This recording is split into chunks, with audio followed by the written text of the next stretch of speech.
Magandang lalaki at babae po sa inyo lahat. Ako po si Vic Garcia. Ako lang po yung kapamilya, Avelyn Garcia, at ito ang Tulong ko pa sa Global sa TFC, The Filipino Channel. Nandito na naman kami para bigyan kayo ng tulong kaalaman para sa buhay na mas matagumpay Mas masaya. at mas makabuluhan. Kapamilya, may nagawa ka na bang desisyon na akala mong tama, mali pala? May kilala ka bang taong alam ng mali pero yun pa rin ang pinili? Good news po, mamaya pag-uusapan natin.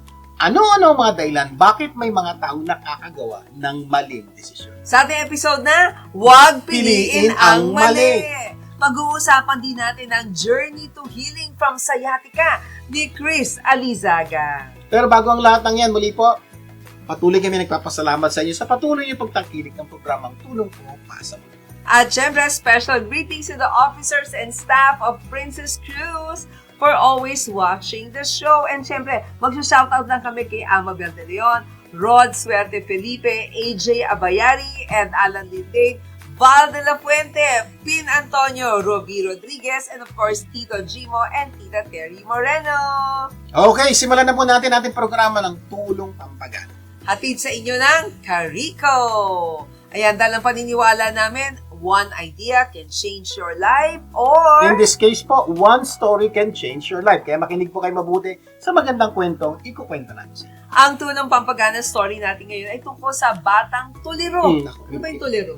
Confused. May kilala pa kayong batang natutuliro na hindi niya alam kung ano yung totoo, kung ano yung nangyayari. Ayun ba yung nagugulumihan? Yeah. Ayun.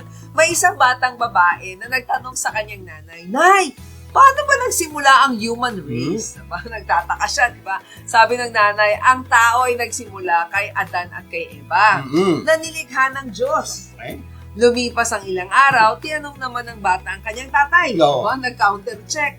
Tay, paano ba nagsimula ang human race? Eto sabi ng tatay, alam mo anak, many years ago, there were monkeys. And little by little, they became more like people.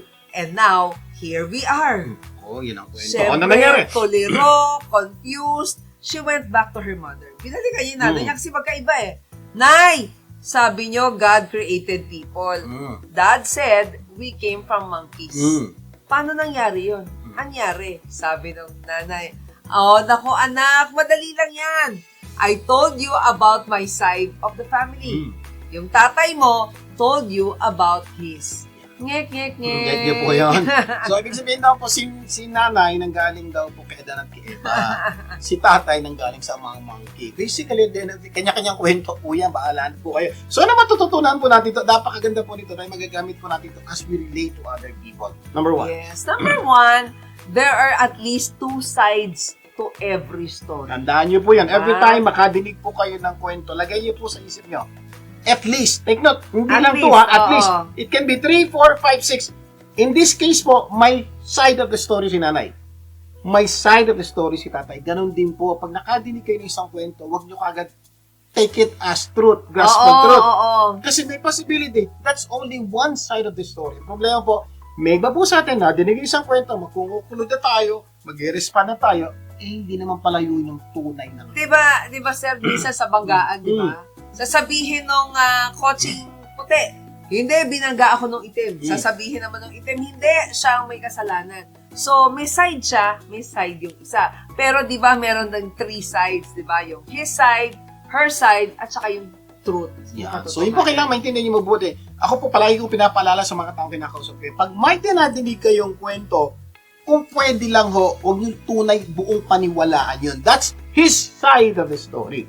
Kung kaya nyo pong kunin yung kwento ng kabilang parte, Yes. alamin nyo rin kasi doon yung mapagdidikit-dikit yung tunay na katotohanan. Kasi po, pag ginawa nyo po yung one side of the story, baka mag-react tayo, makagawa tayo ng decision na hindi tama at baka pagsisinan. Correct. Number 2, when in doubt, don't guess. Ask. Yan. Kapag ka nalilito ka na or hindi mo alam kung anong talagang nangyari, huwag ka lang manahimik, magtanong ka. Yun po yung ginawa ng bata. Litong-lito na siya. Sabi ni nanay, galing kay Adan at kay Eva. Sabi ni tatay, galing sa unggoy. Nagtanong po yung bata. Ganon din po. May mga pagkakataon sa buhay natin, hindi tayo sigurado sa mga pangyayari o sa nangyayari. Huwag po magsabi ng, baka ganito, baka ganito. Oo. Pag nagsabi ka ng baka, ibig sabihin, hindi ka sigurado. Bakit hindi mo na lang itanong? Yes. Lalo na kung nandun po yung taong pwedeng pagtanong. Kung wala, ibang usapan yan. Pero kung nandyan po sila, tanungin nyo so that yung mga impormasyon po na yan, gagamitin nyo sa paggawa ng tamang desisyon. So, paano kung mali impormasyon nyo? Malamang, mali rin ang magiging desisyon. Maraming empleyado, hindi alam ang gagawin, ng huhula, yun, mali tuloy yung trabaho. Pwede naman magtanong sa boss. So, Diba? yun po, napaka-importante Oo. po ha. Kung di ka sigurado, wag manghula. Magtanong. Okay. Number 3, everything we hear is an opinion. Yeah. Alam mo, narinig ko to. Lahat daw ng naririnig natin, opinion lang ba yun? Totoo po yan. Balikan po natin yung nanay at tatay. So, sa kanyang pananaw o opinion, ang tao ay nanggaling kay Adan at kay Eva, ginawa tayo ng Diyos. So, opinion po ng tatay, ang tao ay nanggaling sa unggoy. Now, sino tama? Depende po yan sa kanilang pinaniniwalaan. Kaya ang tawag nga po doon, opinion ni tatay at opinion ni nanay, ganun din po tayo. May mga pagkakataon sa buhay natin, may ibang opinion ng taong harap natin. Respetuhin po natin, opinion niya. Yes. Unless makakapagbigay ka ng concrete na ebidensya para pakita mo na yung opinion mo ay tama. Iba na po yun. Pag pinakita mo na lang ko, bagay na ganun, truth na yun, hindi na. At hindi lang opinion. Yung number 4 natin, everything we see is perspective. Lahat daw na, yun ang kanina nadidinig mo. Ito, nakikita mo. Yun daw ang perspective. Ibig sabihin naman po ganito yon. Kung minsan po nakatingin tayo sa isang bagay, pero iba yung ating nakikita. Kasi nga po, perspective. For example, may hawak po akong coin. Pinakita ko po sa asawa ko. So, tingin niya, coin, nakikita niya yung tao. Oo. Ako, nakikita ko yung likod. So, we're looking at the same coin, pero iba nakikita natin. Ganun din po, when you have an argument with other people, kadalasan. Kaya hindi kayo magkasundo, you have a different perspective in Correct. the same problem. Meron ako naalala, may bond paper yung teacher, naglagay siya ng dot, ng pentel pen. Sabi ng mga bata, sabi niya, ano yung nakikita nyo? Sabi ng mga bata, nakikita namin yung dot na itim. Sabi ng teacher, hindi nyo malang nakita yung malaking portion ng puti sa papel. So yun po, napaka-importante po. Lahat tayong may perspective, galangin po natin ang isa-isa. Pag ginawa nyo po to, malaki po ang posibilidad na maging matiwasay at maayos ang ating pagsasama. Okay, sana marami tayong natutunan. At bago tayo mag-break, may announcement lang kami kung naghahanap ka ng outstanding and trusted immigration lawyer with expertise and compassion for Filipinos. Maaasahan natin si Attorney Ed Alan Linday ng Linday Law Firm. Tawagan lang siya sa 747-214-7474. You can also avail of his free consultation. Ibig sabihin, hindi mo kailangan magbayad Kaagad. para sabihin mo lang muna yung problema mo. May free consultation po siya. At pinakamaganda niyo pong gawin, sulat niyo po yung problema, concern, i-email niyo po yan sa amin sa tulongko@gmail.com. Papadala po namin kay attorney at hopefully one of these day tawagan niya kayo at mapag-usapan niyo yung problema. Yes. Or pwede kang tumawag naman sa 747-214-7474. And by the way, antabayanan po natin ang napakagandang Journey to Healing from Sciatica of Chris Alizaga. Magbabalik pa ang tulong ko para sa mag-global. Wag bibitin. Tulong ko ipasa mo, gaganda ang mundo. Tulong ko ipasa mo, gaganda ang mundo. Nagbabalik ang tulong ko para sa mag-global. Ako pa rin po inyong kapamilya, Avelyn Garcia. Dadaman tayo sa tulong pampaganda ng buhay. Ang paniniwala namin, you don't become what you want, you become what you do continually. At dahil mas gusto namin gumanda ang buhay ninyo, bibigyan namin kayo ng mga tips para mas gumanda ang buhay. Ang pag-uusapan natin ngayon ay mula sakit patungo sa pag-asa. Ngayong araw, pag-uusapan natin isang kondisyon na tahimik pero napakasakit. Sciatica. Marami sa atin ang nakakaramdam ng pananakit ng likod, balakang o paa. Minsan iniisip natin, normal lang to, baka napagod lang. O mawawala rin yan. Pero kapag ang sakit ay nagsisimula sa lower back, bumababa sa balakang, umaabot sa hita o hanggang paa, madalas may kasamang pamamanhid o parang kinukuryente, maaaring ito ay sciatica. Sciatica happens when the sciatic nerve, the longest nerve in the body, is irritated or compressed. And when that happens, ang sakit ay hindi lang physical. Nakakaapekto na ito sa tulog, sa trabaho, at sa quality of life. Nako, today gusto naming magbahagi ng isang kwento ng pag-asa. Isang personal na journey mula sa sakit patungo sa healing. Kasama natin ngayon ang isang tao na dumaan mismo sa napakasakit na ganitong karanasan. He started his career as financial analyst. He was involved in direct selling over the past 18 years with combined analytical and hands-on business experience. And he is now one of the outstanding Filipino authorized Carico distributor.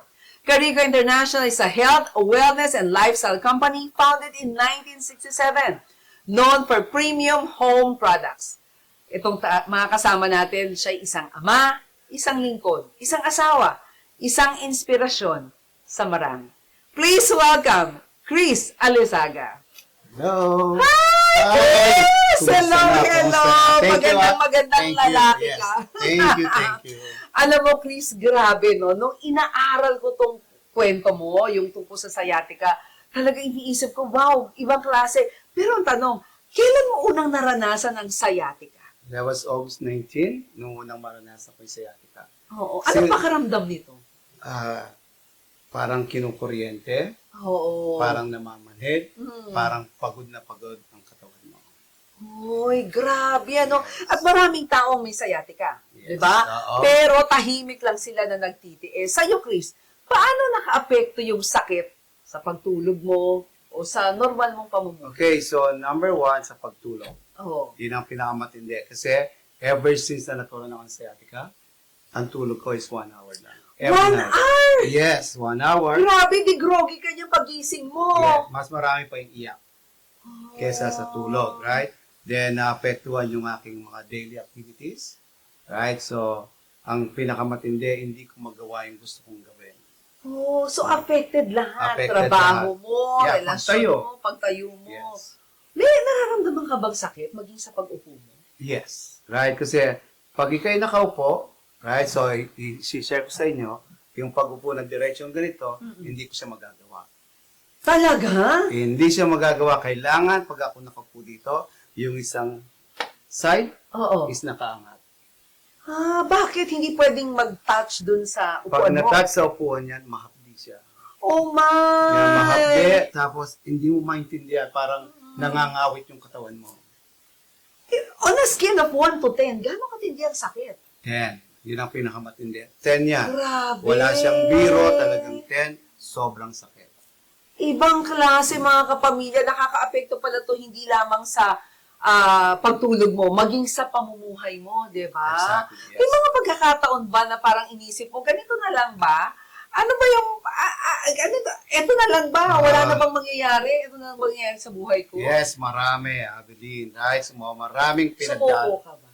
Yes, sumuko na ako, right? Hindi ko pwedeng Oh. sabihin siya, right? Kasi ako yung gumagawa. Sumuko na ako dyan to the point na talang sabi ko, ano to? Panghabang buhay ko na ba sakit to? Oh.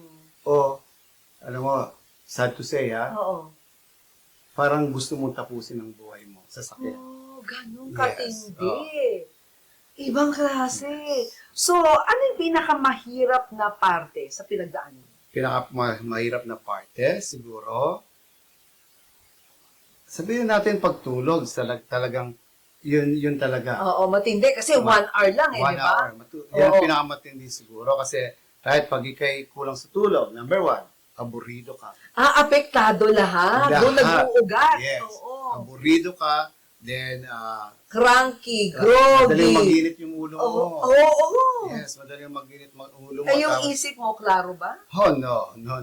Hindi klaro kasi paano magiging klaro? Yung sakit ang nararamdaman mo palagi. Oo. Doon ka nakafocus, Yan, no? nakafocus ka doon, right? Hindi matatanggal yan. Lagi kang nakafocus sa sakit.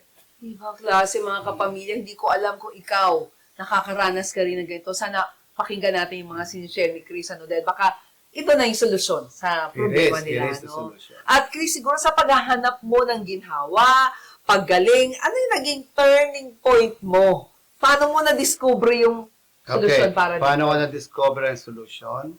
In-introduce sa akin yung Carico grounding mattress. Oh. Nung una, of course, hindi ko kilala yung Carico, right? Ano ba yan? Grounding mattress. Skeptic ka. Skeptic, kasi Oo. bakit? Kama lang yan. Oo, pare-parehong kama Oo, lang yan. pare-parehong Oo, kama pare-parehong yan. tutulugan lang Oo. yan. Oo. Pero, in-introduce pa rin sa akin. Oo. Okay, nagkaroon ako ng open-minded.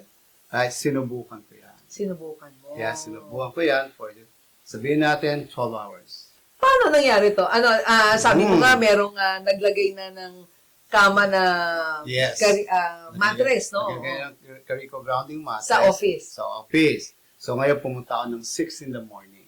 Hmm. Thinking, pag ito talagang totoo, bibili ako, right? Oo. So ngayon sinubukan ko yung 6 o'clock in the morning, nakatulog ako. Kahit umaga? Yes, 6 o'clock in the morning hanggang 6 in the evening. Wow! Diretso yun. That's the first Yeah, time First time. na nakatulog ka ng Yes. ganung katagal. Diretso yun, di ba? So ngayon, napaisip ako, di ba? Oo. Sabi ko, subukan ko nga ulit bukas. Ba? Oo. Yes, naging Hindi ka pa open-minded nakontento Wala sa na, isa. Oo. Hindi na ako skeptical. So ngayon, same time, pumunta pa rin ako sa Olak in the morning. Oo. Tulog, before I knew it, alas 6 na ng gabi. Grabe! 12 hours. From there, naniwala na ako dyan. Oo. Lahat ng kama sa bahay, pinalitan ko lahat yan. Grabe, parang miracle Yes, bed. it is. Milagro ni Lord. Milagros, oo. Ibang klase. At maraming taong nagtatanong, dahil na-introduce na rito sa market, paano nakatulong ang Carico grounding mattress sa Okay. condition mo? No? Lalo na sa pressure mo sa likod, pressure na nararamdaman mo. Okay, kasi number 1, okay, so, of course, number 1 ang problema ng tao, pagtulog. Oo. Pag ikay kulang sa tulog, ibig sabihin, hindi mare-repair kung anumang problema mo sa loob. ng Oh, yung katawan mga mo. cells. Yung mga cells, Oo. right? Ngayon, pero kung ikay kumpleto sa tulog, number 1, mas mabilis ang Oo. ang tawag dito, mas mabilis Yung pag-repair. pag-repair ng mga Oo. tissue, right? Cells, hormones. Number 2, right? Kasi, like myself, right? Mahilig akong matulog nakatagilid. Oh, sideways. Sideways, right? Oo. Side sleeper ako, right? Oo. So, lagi sinasabi, pag ikay may sciatica, kailangan maglagay ka ng 2 pilo o 1 pilo sa 2 binti mo. Oo. Kasi why? Hindi suportado yung likod mo. Mm-mm. Kariko, hindi ko kailangan yun. Then, another thing, right? Another na pagtulog ko besides side sleeper, stomach sleeper din ako. Nakadapa. Nakadapa. Oo. Pero, nakakainga ako. Oh, dito sa Sa grounding bed na to, mattress kasi na meron to. siyang open cell technology. Okay. So, kumbaga, right, natutulog ako, right, 1/3 of my life. Sa kama, natutulog ako. Nakikita ko lahat yung energy Oh. galing sa ground.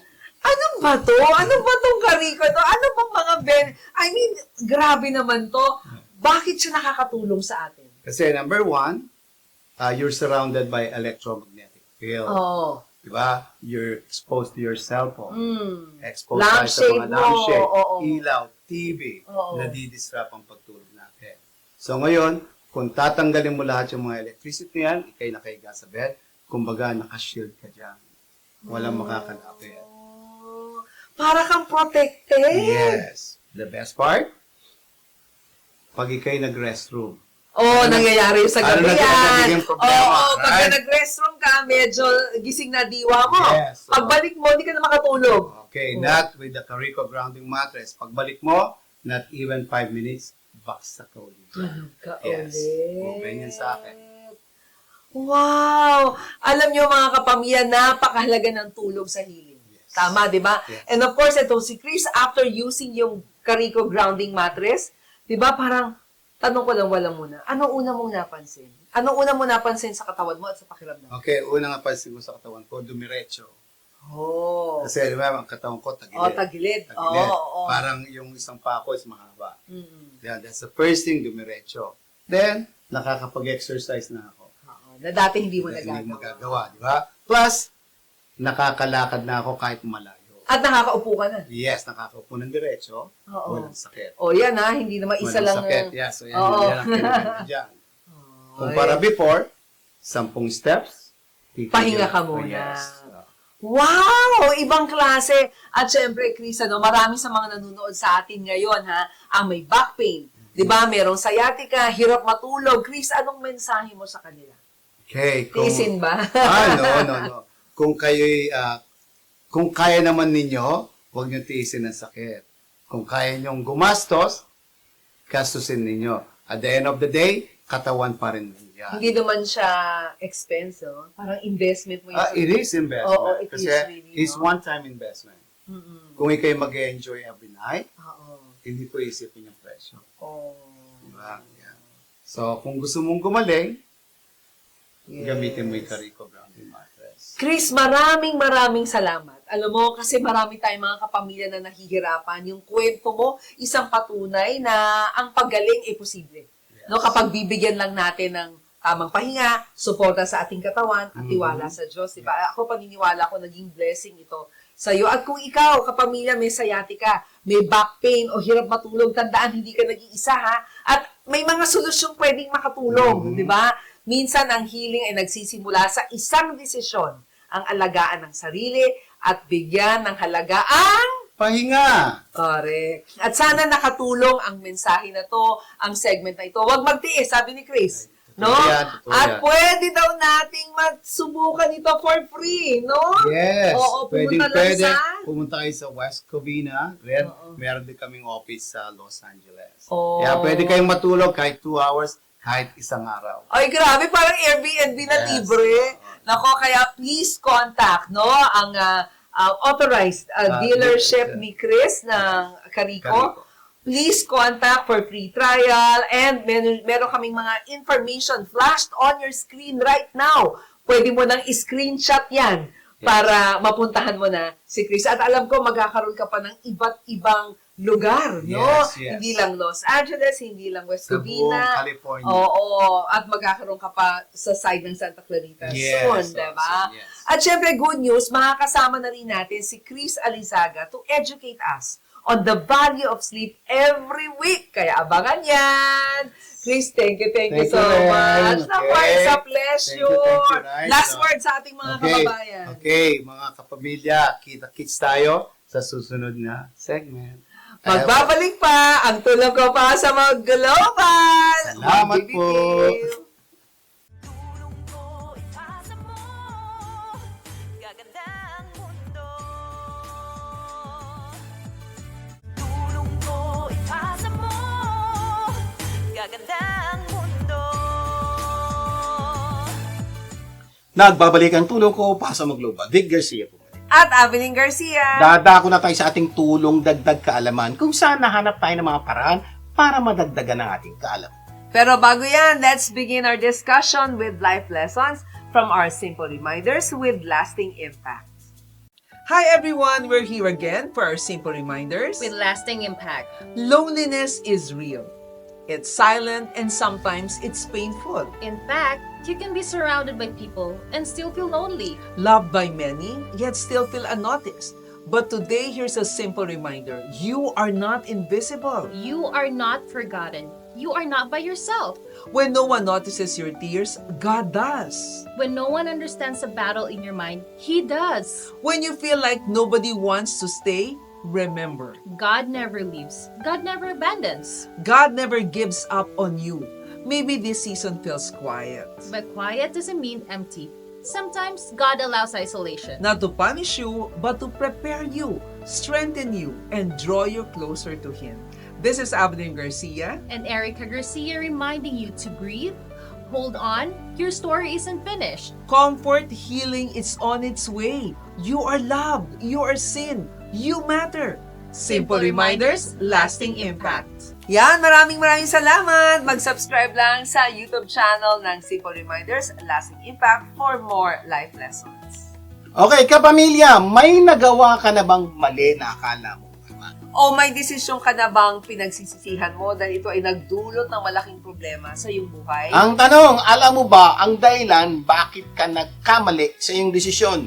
Dahil kung hindi, alamin bakit ka nagkamali. Kasi pag hindi mo inalam, malamang uulitin mo yung pagkakamali mo over and over again. So yun po ang mission natin sa araw na to. Bakit tayo nagkakamali sa ating paggawa ng desisyon para hindi na natin ulitin. Sa araw na to, pag-uusapan po natin kung ano-ano ang mga dahilan bakit may mga tao nakakagawa ng mali. Sa ating episode na, huwag piliin ang mali. So makinig po kayo mabuti ha. ang mga ilang dahilan bakit nakakagawa tayo ng mali. Number one Number tayo. 1, nagdesisyon dahil sa spekulasyon. Yan. So, napaka-importante po yan, di ba? Nagdidesisyon dahil sa speculation. So, ano yung speculation sa Tagalog? Haka-haka. Oo. Sabi-sabi. Or, Malamang. Baka. Yan ang mga speculation. bakit ganun? No? Maraming tao parang akala niya iba yung ibig sabihin ng ibang tao. Kasi speculation is forming of a theory or conjecture without firm evidence. Wala ka namang ebidensya. You speculate when you say words katulad ng sinabi ni Sir kanina na pag nagsabi ka ng malamang, ng baka, or siguro. So, yun po ang speculation. So, hanggat maaari po, huwag kayong gagawa ng decision based on baka, malamang, o speculation niya. Dahil there's a big possibility pag gumawa ka ng decision based on this information, mali ang gagawin. Kasi wrong information will lead to wrong conclusion. So, yun po, mali yung Oo. alam mo, mali talaga yung bago-conclude mo. Pag mali kinongclude mo, Oo. mali yung gagawin. Oo, yun na nga, yung mali rin ang desisyon. Kaya nga, thought is not reality. Yet, it is through thought that our realities are created. Sabi ni Sydney Banks yan. Ibig sabihin, hindi lahat po ng iniisip natin, tama. Oo. Pwedeng parang ganito, medyo ganito, siguro ganito, pero kahit ano gawin nyo, hindi po facts yun. Pakiramdam lang po natin yun. O, tawag po natin, speculation. Malamang ganito yun. Yung facts, yun yung kahit na hindi ka naniniwala, facts yun. Mm-mm. Diba? Yun yung as a matter of fact. Mm-mm. Diba? Hindi siya pakiramdam. So, napaka-importante po nun, ha? So, napaka-importante, huwag kayong gagawa ng decision based on speculation dahil malamang po ang iyong desisyon ay magkakamali. Number 2, nagdesisyon dahil sa emosyon. Ayan, malamang alam nyo po ang ibig sabihin yan. Ibig sabihin po yan, nakakagawa tayo ng decision dahil dala tayo ng ating damdamin. Okay, bibigyan po namin kayo ng maraming example patungkol dito. At malamang even right now, kayo mismo, may naiisip na kayong mga decision ginawa nyo dahil sa emosyon. Oo, yan yung pakiramdam, di ba? So, ingat sa pagdidesisyon base sa emosyon. Kasi minsan, galit ka, nagsalita yung isa, may tinatanong lang naman, mali na yung sagot mo. No? Because feelings are deceitful eh. No? Yung gusto mo ngayon, baka hindi mo na gusto bukas. Nagbabago-bago yan.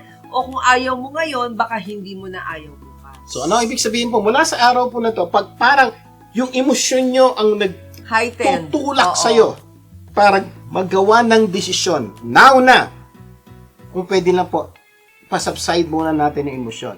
Kasi when you allow your emotion to dictate your decision, there's a big possibility there will be a lot of problems in the Yes. future. So, wag na gagawa ng desisyon base lang sa emosyon. Ano naalala ko, sir, yung salita ng Mm. Diyos sa Jeremiah 17:9. Sabi doon, a human heart is the most deceitful of all. Diba minsan parang ang init-init kaagad ng ulo ng ibang tao kasi parang deceitful na yung heart talaga and desperately wicked. Bible na nagsabi. Siguro tatanungin niya, ano ang koneksyon ng emosyon sa puso? Okay, ito po yan. Normally po, ang ating emosyon, yung lumalabas na galit, inis, asar, o pag-ibig, emosyon din yun, ay nanggagaling sa puso. Okay, ang problema po ng puso, yun nga po, deceitful. Ibig sabihin, may mga bagay na gusto mo ngayon, mamaya hindi na. May So- mga bagay na ayaw mo ngayon, mamaya gusto mo na. So, ingat po dyan. So, ibig sabihin, huwag ka magdidesisyon pag masaya ka. Pag Hanggat sobrang maaari. saya ka. Mm. O huwag ka magdidesisyon kapag galit ka. Sa tanda mo, yung Oo. galit at yung saya, parehong emosyon Parang yun. emosyon. At gano'n naman maraming pagkakataon na gumawa kayo ng decision guys sa saya. For example, ay, ang saya-saya ko. Bablowout ko kay lahat. Oh, gastos yun. Ay, ang saya-saya ko. Bibigyan kayo tigay-tigay isang cellphone. Problema, di ka man lang gano'n nag-isip. Wala ka namang perang panggawa nun. O kung naman, sa galit mo, nakapagsalita ka ng hindi mo Hindi dapat. maganda. Yung po yung sinasabi nating desisyon galing sa emosyon. Kaya nga huwag kang gagawa ng permanenteng decision based on temporary emotion. Ano naman po ibig sabihin nito? May mga pagkakataon, may mga didesisyonan kayo napaka-importante. Na pag dinesisyonan mo, hindi mo na pwedeng baguhin. Oo. Ingat po kung nanggagaling sa emosyon yan, dahil kung nanggagaling sa emosyon yan, delikado, mali ang desisyon. Ang problema, you cannot change it anymore. Yung po isang bagay, for example, Kaya, susugurin ko ba siya? Kasi galit ako sa kanya. Nagdesisyon ka dahil sa emosyon. Ang problema, pag sinugod mo at minura mo, hindi mo na pinibalik yun. Wala na, nangyari na yun. Hindi lang yun. Minsan sa mag-asawa, pag galit na galit, kasi heightened na yung emosyon, hihiwalayan na kita. Mm. Yun yung permanent. Oh, hindi, actually, Permanent. pwede pang baguhin yun. Bakit? Hindi kayo tutuloy. Oo. Okay, pero nabitawan mo na yung Oo. salitang, yung pagbitaw mo na salitang hiwalay kita, hindi mo na pinibaguhin. Hindi kasi nasaktan mo yung tao. Yes, pero Oo, yun nga sinabi ko. diba? Pero pwede ka humingi ng sorry. Mm. Pero nagawa mo na yung isang bagay na pwedeng baka hindi ka pa. Yeah. Kaya nga sabi, paalala kanina, don't make a permanent decision based on temporary emotion. Sa aming pagbabalik, itutuloy pa po natin ang ating kwento. Magbabalik pa ang tulong ko, Pasa Move Global. Wag bibitin. Tulong ko ipasa mo, gaganda ang mundo. Tulong ko ipasa mo, gaganda ang mundo. Nagbabalik ang tulong ko pa sa Global. Vic Garcia po muli. At Avenue Garcia. Itutuloy na po natin ang pagsagot sa tanong na ano ng mga dahilan bakit may mga taong nakakagawa ng maling desisyon. Sa ating episode na, Huwag piliin ang mali. Okay, reason number 1. Review tayo, napag-usapan natin kanina. Sabi natin kanina, nagdesisyon dahil sa speculation. O mga desisyon dahil sa baka, malamang, huwag kayong gagawa ng desisyon. Tandaan, wrong conclusion will lead to wrong decision. Number 2. Number 2, nagdesisyon dahil sa emosyon. Ayan, nag-desisyon dahil sa galit, sa inis, sa Yes. asar, sa saya. No, hindi lang negative. Pwedeng sa saya, sa tuwa, sa pag-ibig. Sa galit. So, napakadami po niyan. Kaya don't make a permanent decision based on temporary emotion. Okay, number 3 na po. Number 3 naman, nagdesisyon dahil sa relasyon. Ayan, Ano Echo, yan? mag-isip po kayo mabuti. Nakaranas na ba kayo ng nagdesisyon kayo dahil sa relasyon? Sir, ano yung nagdesisyon ano yan, dahil sa sinasabi relasyon? nila parang blood is thicker than water. Oo, paano So, nga? dahil anak mo yan, di ba? Nag-a-apply ng trabaho, ikaw ang decision maker, mas pinabor mo to kaysa sa dun sa taong mas magaling sa anak mo. O yan, may iba mga sitwasyon po, may nakita kayo, nag-aaway yung anak mo, saka yung kapitbahay ng anak mo. Oo. Dahil anak mo yon, hindi mo na pinakinggan ang reasoning. Hindi mo na pinakinggan kung ano nangyari. Basta, galit ka dun sa anak ng kapitbahay mo. Patay po kayo doon kasi Yes. delikado po yun. Dahil hindi ka man lang nag-imbestiga. Bakit mo ginawa yan? Kasi nga, relasyon, anak ko yan. Kakampihan ko yan. Ano man ang mangyari? Problema po, marami na pong pagkakataon dahil kumampi po tayo sa ating kapamilya na hindi natin inintindi yung sitwasyon. Ito nangyari. Nagalit ka. Nag-away sila. Nagsapakan sila. Sumali ka. Naku, lalong bubulok. Or siguro, di ba sabi ng mga politiko at saka ng mga pulis, yung iba nga sundalo nga daw, sinasabi, ay bakit ko naman huhulihin yan? Kamag-anak ko yan, di ba? Yan. So, nagdesisyon siya dahil sa isang relasyon. So may mga pagkakataon din pong ganyan. Na, bakit mo siya tinanggap? Pinsan ko yan eh. Dahil sa kahit may mas qualified na isang tao, Oo.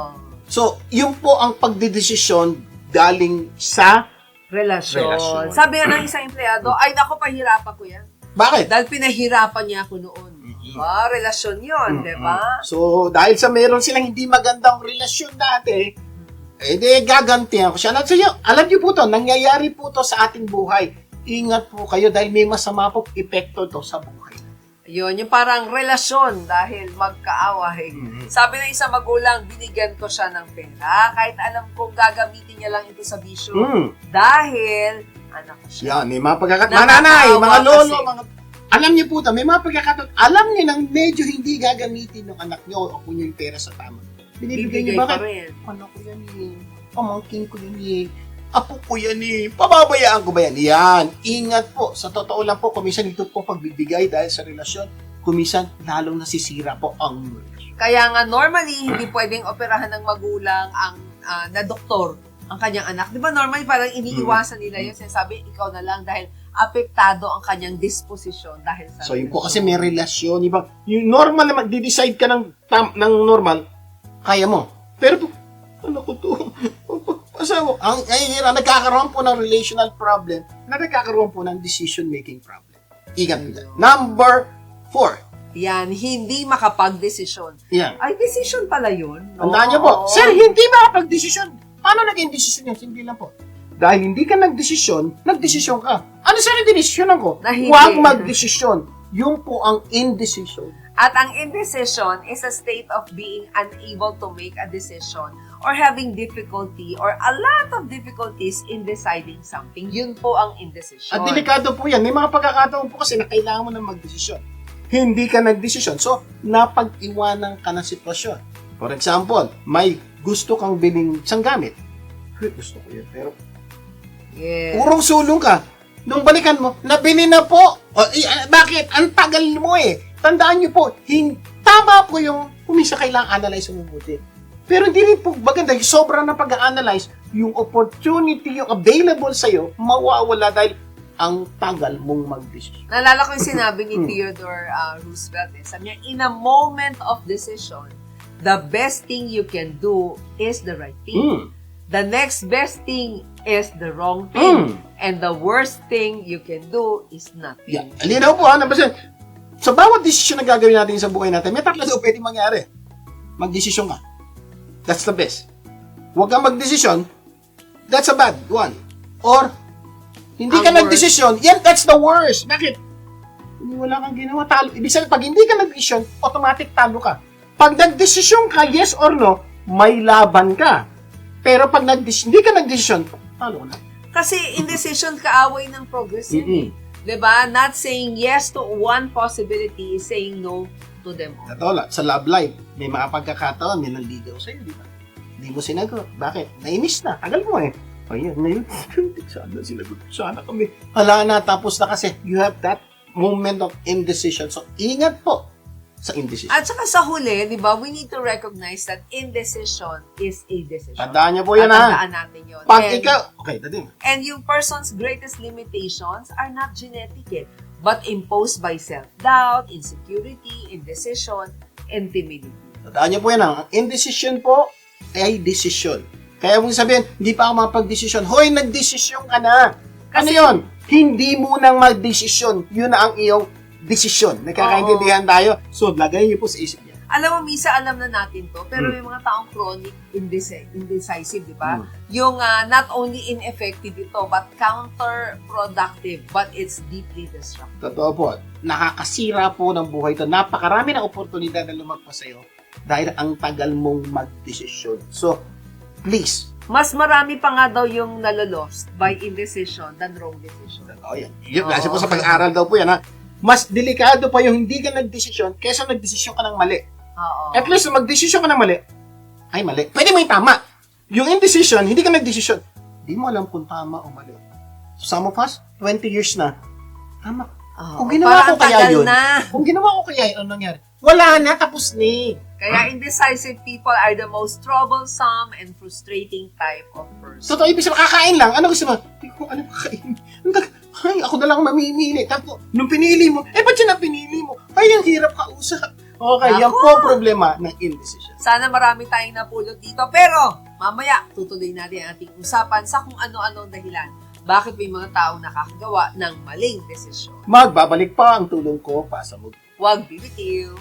Tulong ko ipasa mo, gaganda ang mundo.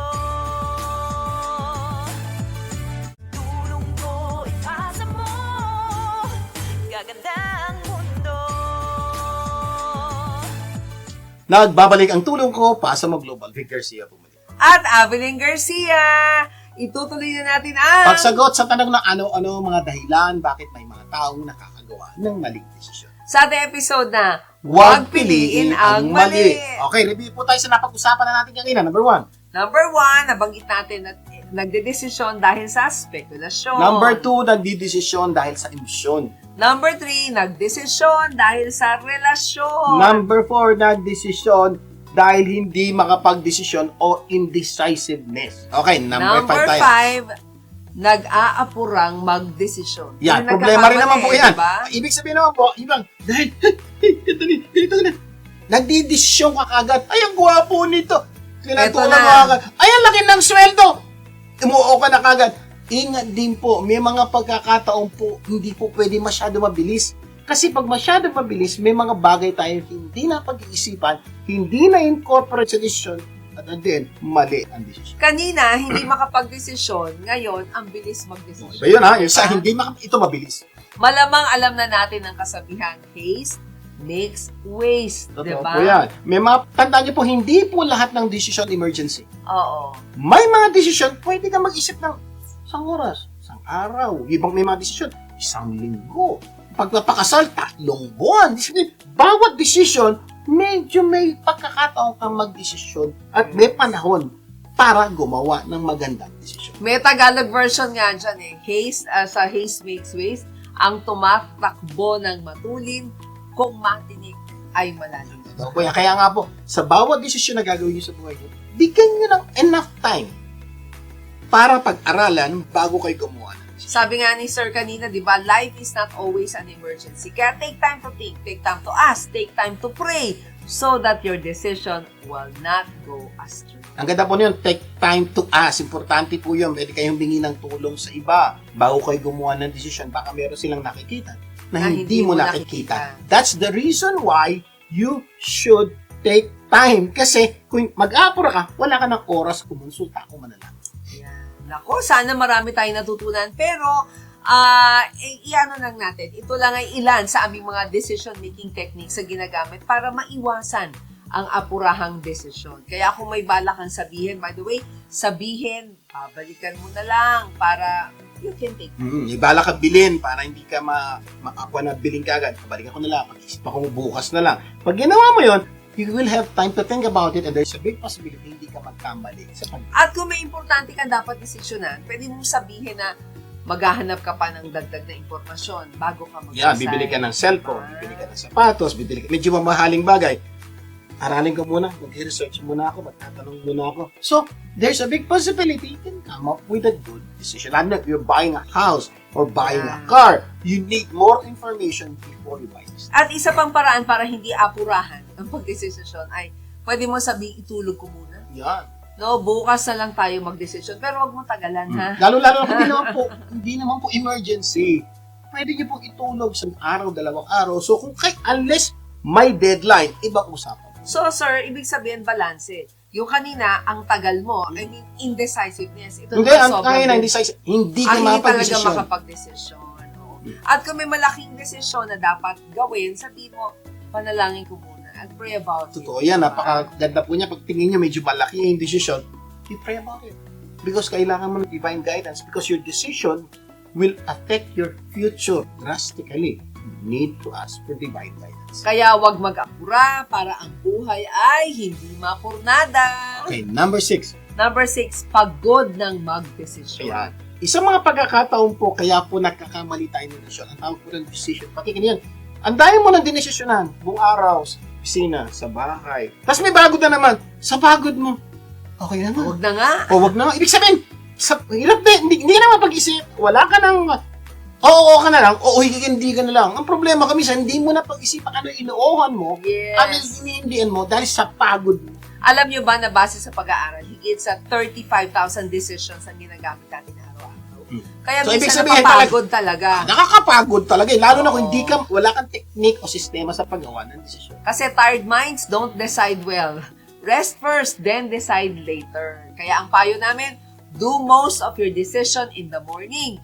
Yung hindi ka papagod o wala ka pang decision fatigue. Totoo po yun. Normally po, for example, pagdating ng hapon, gabi, mag-uusap kami, may kailangan desisyon. Sasabihin ko po sa asawa ko, pwedeng Tulog mo bukas muna na lang, natin. tulog muna natin. Alam niyo po, malaki posibilidad na maitama niyo desisyon kaysa pilitin yung mag-desisyon at that point. Number 7, desisyon na walang bendisyon. So siguro, ano yung connection ng bendisyon sa desisyon? Yung Ito, nagdesisyon makinig po ka kayo. nang wala kang blessing sa parents mo, o wala kang blessing sa Diyos. Totoo po yan. Kasi napaka-importante pag may gagawin desisyon, kung pwedeng tayo ng magulang natin o sa Diyos. Kasi po, malaki po yung idudulot na maganda nito sa ating buhay kung meron pong blessings or bendisyon sa mga taong mahal tayo at sa Diyos na nagmamahal sa atin. Kaya pala ang sabi ng Bible, trust in the Lord with all your heart and lean not on your own understanding. In all your ways, submit to Him and He will make your path straight. So that's where bendisyon comes. Number 8. Number 8, kulang sa sistema sa paggawa ng Ayan. desisyon. Yan po ang isa sa napaka-importante kailangan yung maunawaan. Marami po sa ating gawa ng desisyon po ng sistema. Yan. Sasabihin niyo, sira na ba yung mga sistema sa paggawa ng desisyon? We have a good news for you. Sa mga susunod na pagsasama po natin, tuturuan po namin kayo ng sistema sa paggawa ng desisyon para hindi kayo magkamali at mangyari sa inyo yung mga desisyon nangyari before. May mga technique po, pakinggan nyo mabuti sa mga susunod natin pagsasama. Share po namin, hihimay natin. Promise po, pagkatapos yung malaman to, magbabago ang paggawa nyo ng desisyon tungo sa mas magandang kinabukasan.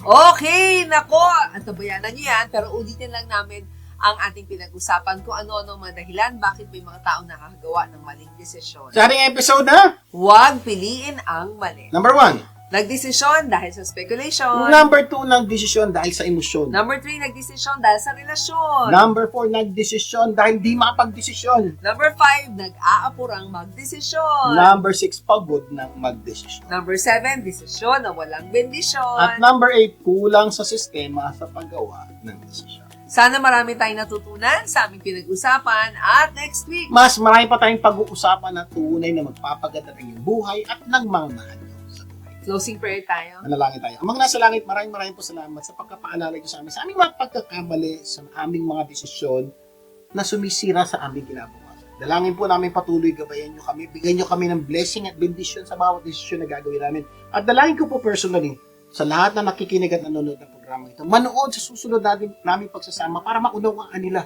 ano yung mga sistema na pwedeng gamitin para tunay na magkaroon ng magandang desisyon. Pagpalain niyo po ang bawat desisyon ng lahat ng Pilipino saan mang sulok ng mundo. Lahat ang ipinalangin namin sa pangalan ni Jesus. Amen and amen! And amen. At syempre, laging tandaan kung ano man ang naitulong ng programang ito, ipasa mo naman sa iba. Imbitahin niyo po ang inyong mga kapamilya na tumutok sa programang ito sa susunod natin.